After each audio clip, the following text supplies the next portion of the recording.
kira-kira jam 8 malam itu keluar rumah, terus melihat arah utara itu ada cahaya dua, itu besarnya sebesar pohon kelapa.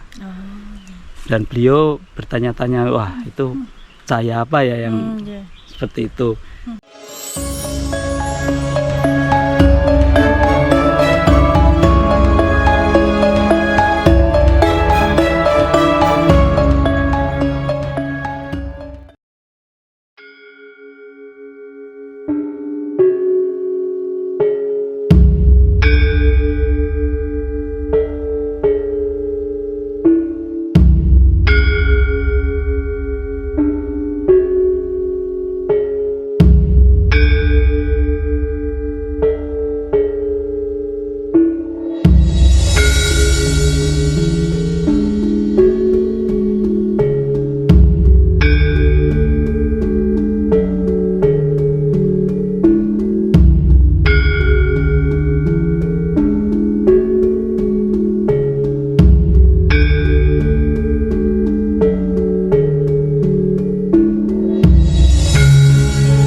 Nah pemirsa, ini tadi bahwa gubuk ini atau petilasan Mbah Jope ini tuh muncul sendiri. Awalnya tadi diketahui ada cahaya ketika malam hari, kemudian pagi hari itu dari Kiai Kentung ya, Kiai Kentung, Mbah Kentung itu kemudian ketika pagi hari sudah menemukan ini sehingga Mbah Kentung itu tidak tahu siapa yang membangun ini karena tiba-tiba sudah ada muncul di sini gundukan tanah, kemudian disertai dengan gubuk dan dengan atap ijuk hitam ini. Nah, gimana Mas itu? Maksudnya ceritanya bisa mungkin dijelaskan lagi terkait itu. Assalamualaikum warahmatullahi wabarakatuh. Salam Rahayu. Pemirsa Wisata Nusantara, saat ini kita sudah berada di petilasan Mbah Jope. Nah, ini saat ini saya sudah bersama salah satu putra dari juru kunci juru kunci dari petilasan Mbah Jope. Kenalan dulu dengan Mas Sinten nika. Ya, nama saya Murdianto. Saya anak dari putra dari Mbah Noto Sukamto, juru kunci ke-13 dari petilasan Mbah Jope sini. Mas, bisa dijelasin nggak misalnya cikal bakal atau sejarah dari petilasan ini, petilasan Mbah Jope ini? Sejarahnya itu bermula dari musim penghujan, tapi saat itu ada istilahnya kentatan kalau bahasa Jawanya. Kalau bahasa Indonesia agak lama tidak hujan, jadi jaraknya panjang, pertanian mati karena nggak ada air, karena pertanian di sekitar sini itu mengandalkan air hujan, tak ada hujan. Dan ketika itu Mbah Kentung itu juru kunci pertama dari makam petilasan Mbah Jope ini, itu kira-kira jam 8 malam itu keluar rumah, terus melihat arah utara itu ada cahaya dua, itu besarnya sebesar pohon kelapa. Dan beliau bertanya-tanya, wah itu cahaya apa ya yang seperti itu. Nggak ada jawaban, masuk kembali ke rumah. Pagi harinya seperti biasa orang petani beliau pergi ke ladangnya di daerah Alas Pakel namanya. Di daerah sekitar sini tuh dulunya namanya Alas Pakel. Lihat kanan kiri, pertanian kering, padi-padi kering gitu. Beliau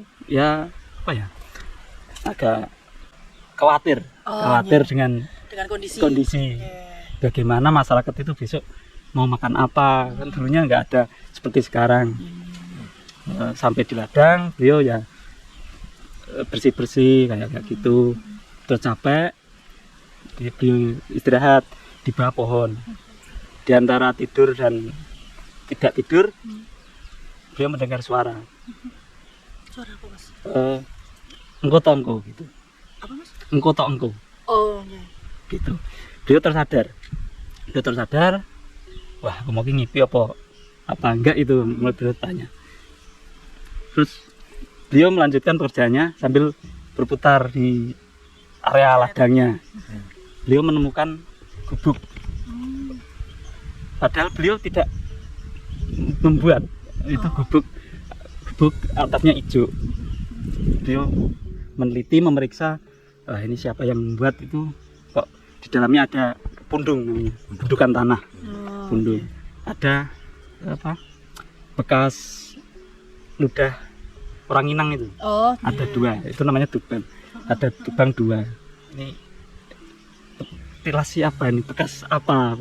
Kok ada bekas kinang kayak ini. Terus beliau duduk lagi. Akhirnya beliau menyimpulkan, oh berarti ini kejudiran. Berarti apa kejudiran itu bahasa Indonesianya?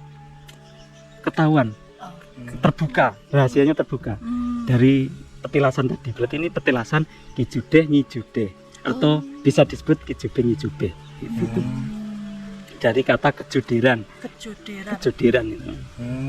Kijubeh bisa diambil dari, dan itu setelah bangun pertanian yang tadinya kering itu bisa hijau kembali tanpa ada hujan, dan seketika misalnya tiba-tiba nggak ada hujan, jadi tiba-tiba gitu, tiba-tiba hijau kembali, rembuyung, jadi seger, kelihatan seperti subur ya, itu.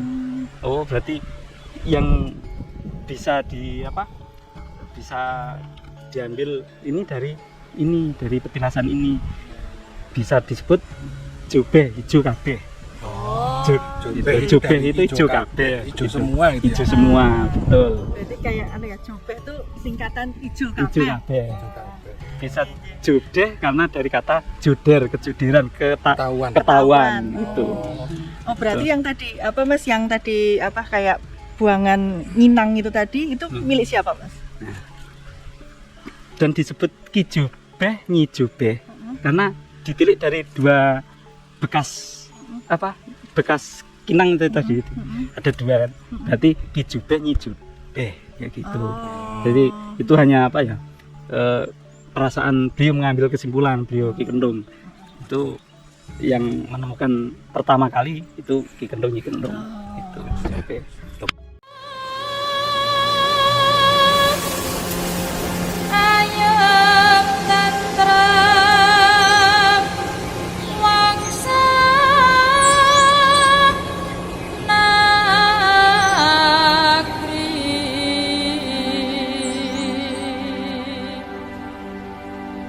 Sembada tresnati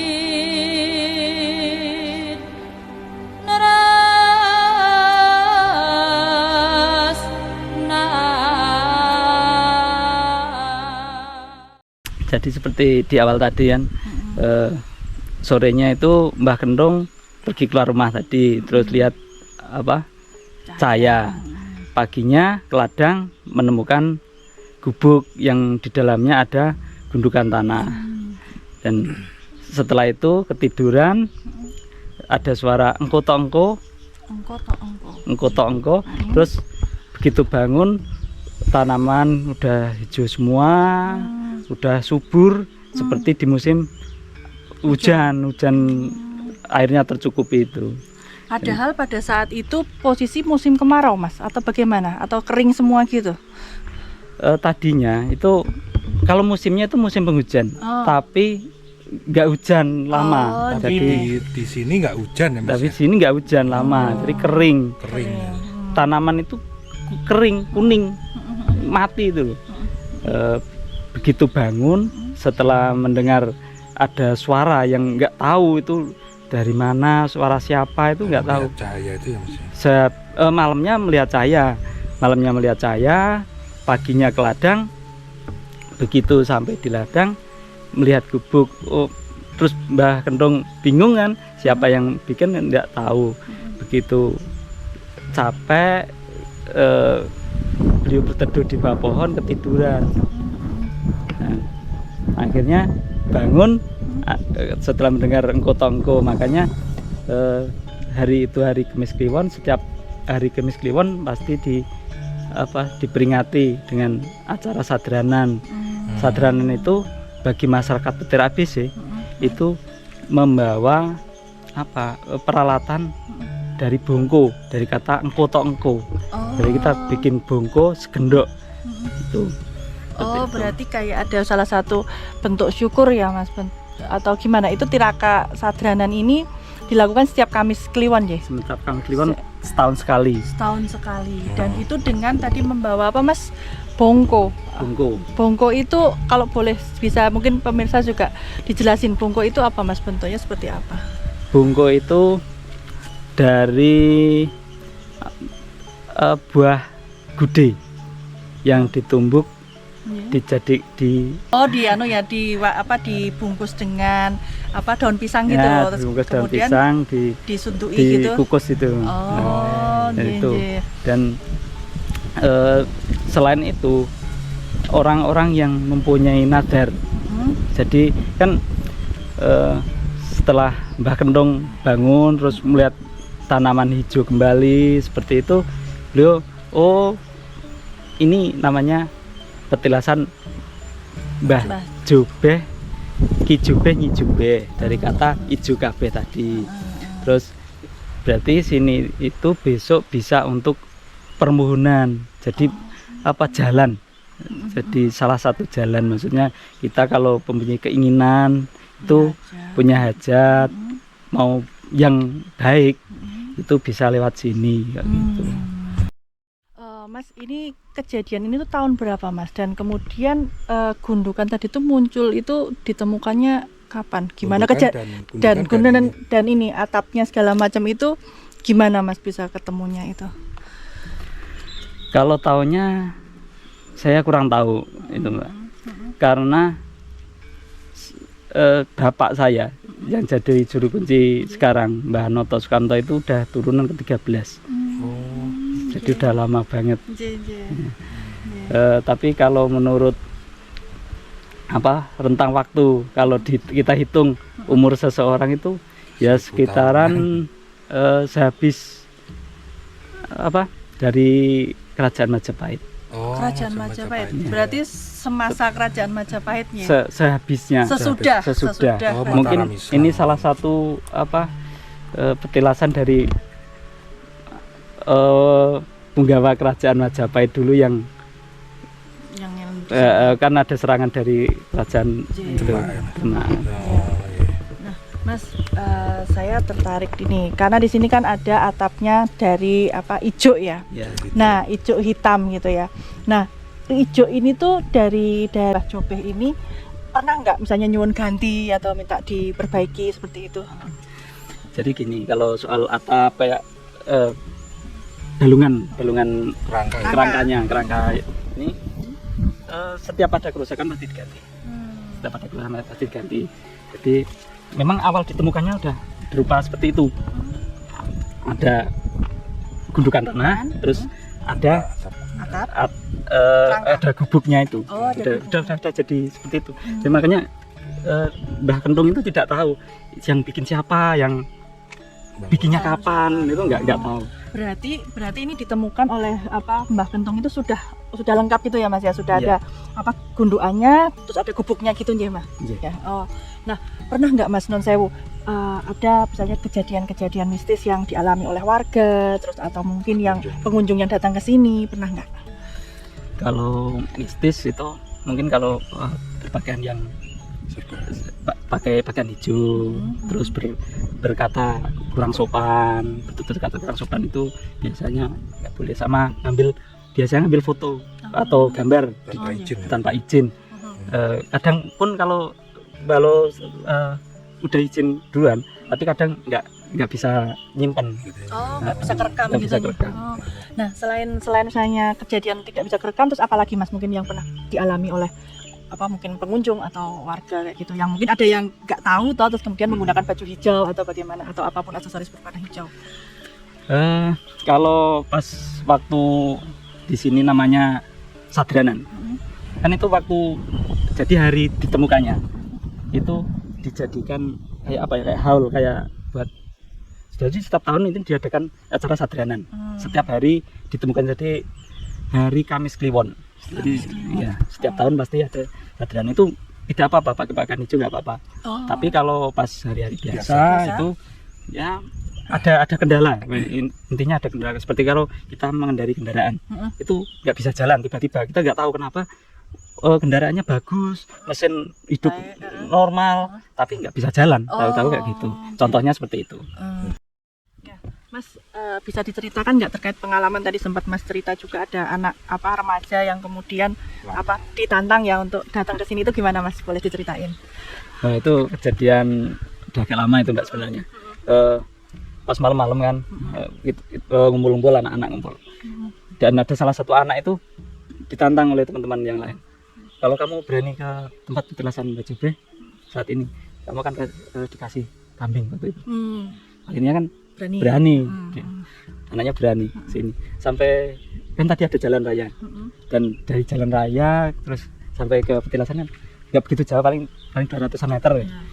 Itu ada angin, tiba-tiba ada angin. Jalan kaki waktu itu belum ada kendaraan. Belum umum lah istilahnya kalau di kampung kan. Jalan kaki malam-malam ya sekitar jam 11 atau pokoknya udah malam itu. Takut. Ya, anaknya takut, tapi ya mau gimana lagi. Ya akhirnya ya sampai sini. Walaupun dengan maaf basah itu. Karena saking takutnya. Akhirnya banget itu Mbak. Akhirnya kembali lagi ke tempat teman-temannya untuk nagih itu tadi kambingnya tadi. Dan itu sering kali terjadi atau gimana Mas seperti itu? Kalau untuk yang penakut ya disarankan untuk tidak mencobanya. Terus ada anginnya tadi. Terus kalau ada angin itu, terus anginnya tuh seperti apa Mas? Maksudnya dia ngapain atau gimana? Itu kan tadinya dicegat ya Mas ya? Iya dicegat. Itu seperti akan membawa itu. Bawa dia anak muser itu. Iya, muter ngitari anaknya, makanya takut banget itu anak itu. Dan dulu pernah di sini ada yang coba-coba kayak mau narik pusaka gitu. Itu ada 4 anak gitu. Ya udah besar lah itu, bukan anak lagi, tapi udah agak besar. Yang satu itu dari Jogja itu. Dari Jogja itu katanya. Terus ke sini sama teman-teman yang ini 3 orang itu suruh pakai tali janur. Itu udah pesen sama temennya, pokoknya jangan sampai terlepas. Ya begitu mereka ritual itu, mereka mau kesedot ke dalam tanah. Jadi remaja yang tadi orang-orang yang tadi mau mengambil pusaka tadi malah mau kesedot Mas? Iya bener, mau kesedot. Terus akhirnya dihentikan ritualnya. Terus tobat lah, intinya tobat, nggak jadi ya gitu. Akhirnya seperti terlempar itu. Jadi janur buat tali tadi itu sampai putus semua. Dia muter, memang betul-betul muter. Tanahnya muter ya Mas ya? Iya, seperti mau kesedot ke dalam tanah itu, menghisap. Gitu. Itu posisi di mana Mas waktu itu? Di sebelah mana kalau boleh tahu? Di sebelah sana, di depan area petilasan, jadi di halaman. Di halaman. Jadi mereka itu nggak berani masuk dalam karena belum minta izin kan. Belum minta izin, nggak berani masuk. Cuman di luar. Itu biasanya pekarangan gitu di ya? pekarangan. Itu malah mau kesedot. Akhirnya ya minta maaf mereka ini. Minta maaf. Ya nggak tahu bagaimana itu mereka bisa terlepas kalau tidak. Mas tadi juga sempat dijelaskan terkait bahwa dari gubuk tadi atau gundukan tadi juga menjadi bisa memperlihatkan terkait dengan kemakmuran dari masyarakat petir sini. Mungkin bisa dijelasin Mas seperti apa? Ya. Itu hasil pengamatan. Jadi selama ini kita mengamati kan setiap habis sadranan, Mbak Juru Kunci itu kesini terus membersihkan. Itu kelihatan pundungnya atau gundukan tanah tadi itu tinggi atau rendah, kecil atau besar kayak gitu. Terus yang kedua di situ itu ada biji tanaman apa kayak gitu. Itu jadi kita menyimpulkan kalau besar itu perekonomian masyarakat itu memang setiap tahunnya kita memang ya secara keseluruhan perekonomian khususnya pertanian itu hasilnya melimpah besar kayak gitu. Terus yang paling dominan apa? Kalau biji jagung banyak yang ada di situ. Ya insya Allah biji jagung, tanaman jagung warga masyarakat yang terangkat, maksudnya pertanian hasilnya lebih banyak kayak gitu. Jadi kalau apa di sini tuh sehabis ada ritual, di sini ada biji misalnya ada jagung ya, nanti yang panen jagung gitu ya Mas ya. Ya yang paling ini Mas, Dominan ya? paling dominan, Oh, paling paling bagus. dominan. Ya Oh. semuanya pasti terangkat, pasti semuanya pasti semua terangkat. Oh. umpamanya biasanya hasilnya cuman 1 kuintal umpamanya. Oh, Itu iya. bisa sampai 2 kuintal, 3 kuintal kayak gitu. Oh, udah. Kemudian kalau gundukan itu apa pernah kemudian dia tidak apa posisinya tinggi gitu Mas? Pernah nggak? Ya pernah. Pernah. Itu suatu ketika pasti pernah, tapi ya semoga aja Iya. kita memohon, kita berdoa, kita berharap kan itu jangan sampai. Semoga masyarakat sini khususnya dan umumnya daerah sekitar itu selalu makmur, Amin ya tambah Rabbal kemakmuran. alamin.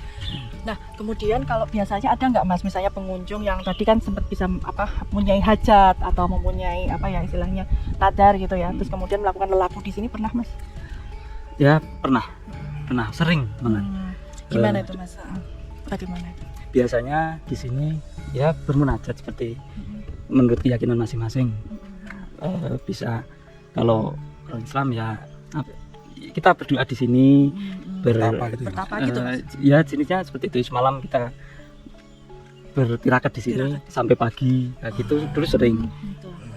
Berarti kalau bagi yang tetap harus izin dengan juru kunci juga sih Mas ya.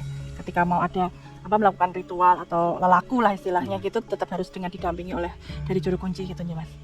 Ya memang sebaiknya itu harus seizin karena setidaknya kan yang mewakili di sini kan itu yang apa namanya Kulon ya istilahnya untuk kulon wun, yang meminta izin ya, minta Teh. izin. Nah, Gitu. biasanya berapa lama Mas kalau ada orang yang melakukan ritual atau lelaku itu? Ya tergantung orangnya, maksudnya seperti apa keinginannya, tingkat kebutuhannya, maksudnya orangnya itu terlalu membutuhkan berarti nggak lama pasti dikabulkan kayak gitu, jadi nggak perlu balik lagi. Biasanya kalau ini biasanya paling semalam udah. Satu malam ya, satu malam. Jarang yang ada sampai berapa malam, jarang ada tapi jarang. Berarti di dalam sini ya Mas, di depan apa dari gubuk ini ya, gubuk ini ya. Iya, itu di dalam sini. Itu semalam ya paling cuman lambaran apa? Alas Alas tikar bager, bekas buat tempat apa itu. Maksudnya di sini memang nggak boleh sekitar itu dikasih lantai terus atas diberi atap itu nggak boleh. Memang seperti itu. Berarti memang apa non sewu berarti petilasan atau gubuk apa Mbah Jobeh ini tidak boleh misalnya di sini diberi lantai terus kemudian di atasnya juga ditutupi atap itu nggak boleh ya karena memang harus langsung. Memang nggak boleh terhalangi sebenarnya. Ini aja dibuat pagar itu lama itu prosesnya, maksudnya ritualnya. Kita izin dulu kakak itu Mbah juru kuncinya minta izin bagaimana bisa nggak memang ini diizinkan agak jauh, ini berapa meter dari gubuk baru boleh diberi pagar. Ini lebih ke dalam lagi Mbak, maksudnya lebih dalam dari pinggir-pinggir sana tanahnya itu agak ke bawah, cekung gitu ya? agak cekung di cekungan, tapi anehnya enggak walaupun dulu nggak dipagar itu airnya nggak ke sini, nggak masuk dari dulu, airnya tetap Di luar. Ya. Berarti proses pemagaran ini dilakukan tahun berapa Mas? Pemagaran dari petilasan ini? sekitar tahun 2000-an. Berarti prosesnya tuh cukup panjang ya untuk meminta izin sampai terjadi pembangunan ini Iya. segala macam. Ada ini nggak Mas? Misalnya ada kejadian-kejadian yang mungkin mistis gitu ketika dalam proses pembangunan tersebut? Alhamdulillah tidak, lancar, alhamdulillah lancar. Karena petilasan sini itu sebenarnya suka membantu, jadi tidak suka merepotkan istilahnya anak cucu. Jadi kita semua alhamdulillah diberi kelancaran, keselamatan, dan semakin makmur. Amin, amin. Nah, pemirsa, selain di sini ada petilasan Mbah Jobeh, juga ternyata ada di belakang dari petilasan ini ada makam dari penemu gubuk ini. Nah, kita akan istilahnya akan sowan dan kita akan mungkin berdoa ya di sana nggih. Itu monggo Mas.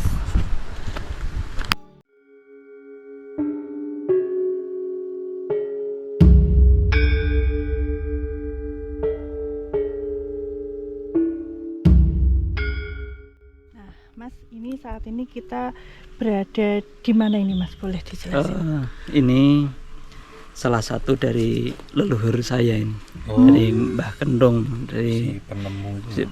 penemu yang menemukan petilasan petilasan Kiai Jubeh. Ini Jubeh. Jubeh itu Mbah Kendong, dan ini makam beliau.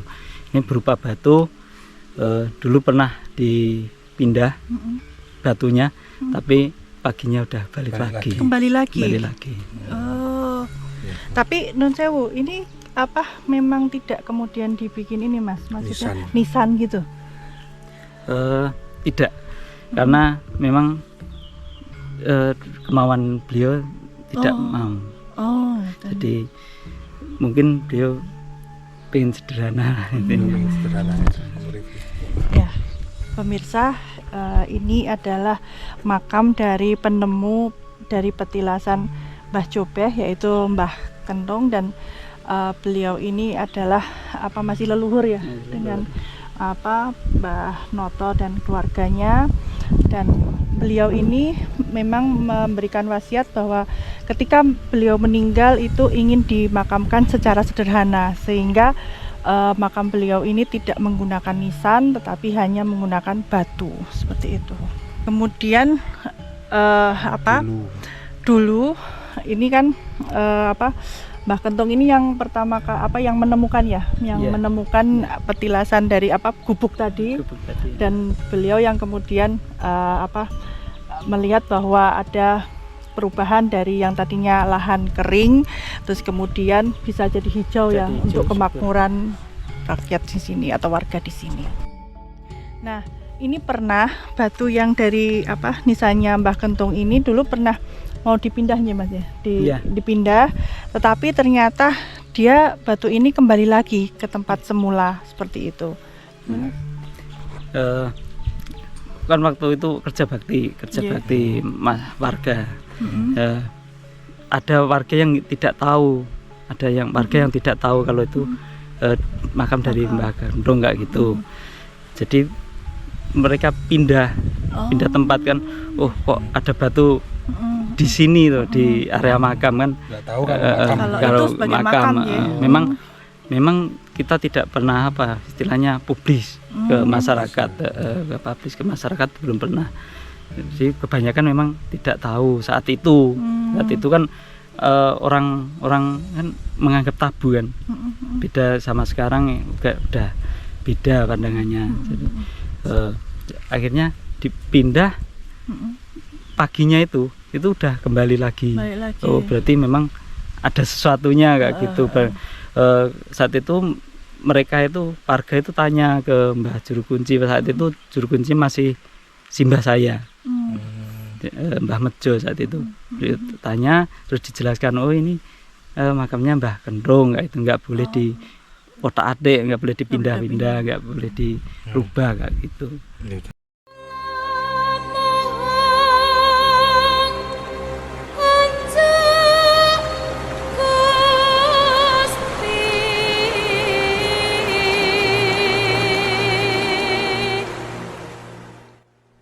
Mas, di sini pernah ada yang melakukan penelitian itu dari mana saja dan hasilnya seperti apa Mas? Bisa diceritakan?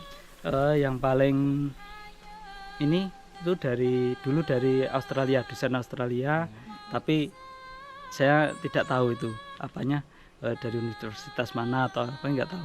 Tapi dari Australia kerjasama sama UGM itu pernah sowan ke tempatnya Simbah Juru Kunci, terus kesini beliau melakukan penelitian, hasilnya memang masih ada silsilah dari Majapahitan kayak gitu, dengan ciri-ciri hijau atapnya, terus bagian atas dari lingkungan tidak boleh diberi atap kayak gitu.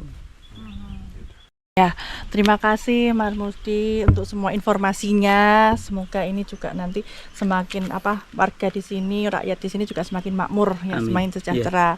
Nah, Amin. pemirsa Wisata Nusantara, sekian cerita kita hari ini di petilasan Mbah Jobeh ya, Mbah Jobeh, dan ikuti terus perjalanan kita berikutnya.